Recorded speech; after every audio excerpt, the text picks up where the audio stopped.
Like a lot of people have said, what's going on with the doctors, what's going on with the medical council, I can talk about NZDSOS, but what's going on with all our other medical colleagues and the nurses. And we've had a deep dive over the last 3 years and we've learnt a lot.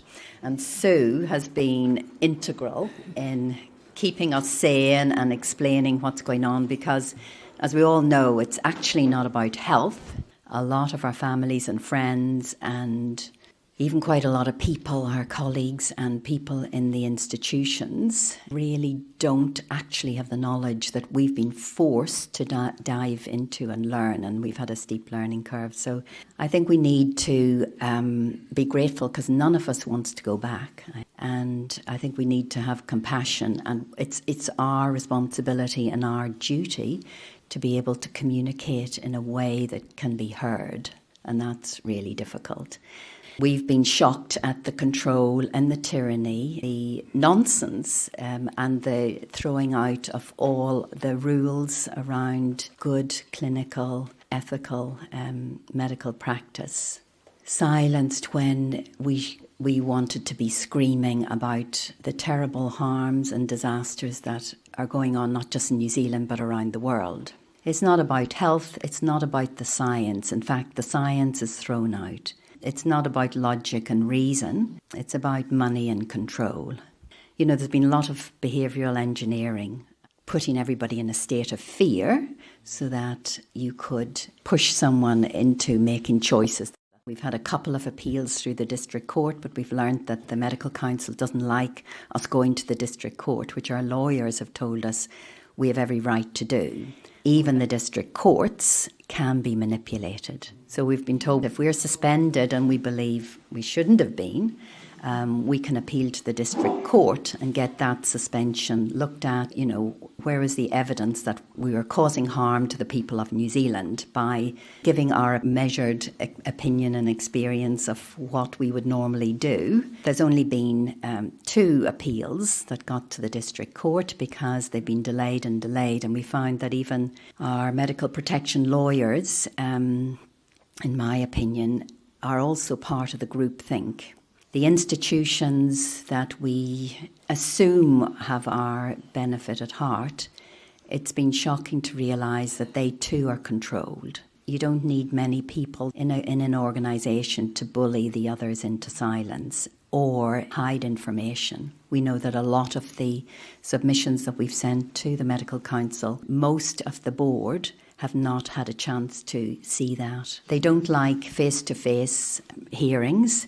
They like everything to be in writing, and they like to do their meetings and decisions behind closed doors. There's actually only been 2 face-to-face hearings with our doctors, and I was very lucky to be able to witness to one. And I looked around the Medical Council, all the evidence we'd sent, what we were saying about informed consent, about early treatment, about ivermectin, none of that was being shared. It was completely evident to me when my colleague was having her hearing, which we were hoping to be face-to-face, but one way or another, it had ended up being on Zoom. And she was told, even though it was all about her, she had to have her camera off, she had to be on mute, and her lawyer was the only person who could speak for her. So I was there watching this, and even though they were trying to ban her from prescribing ivermectin on the list of the World Health Organization's 10 essential medicines in the world for the last 30 years, and she was being banned from using it for any clinical indication, particularly not COVID. She was told by her lawyer, don't mention the vaccine injured, because the Medical Council don't believe there are any and they think you're crazy. And that's the quality of what we're dealing with. I looked around that Medical Council board meeting, and I could see this was the first time they'd heard anything about what was going on, anything about ivermectin and why she was banned. And when the lawyer said, is there any other reason? Is there any bigger, broader reason why you're putting this unusual ban on this colleague? No response. Anyway, she was told that it would take 2 weeks for a decision, and, she'd had to wait wait for another year for her professional conduct committee. Anyway, next day she got a phone call and was told it's been dropped.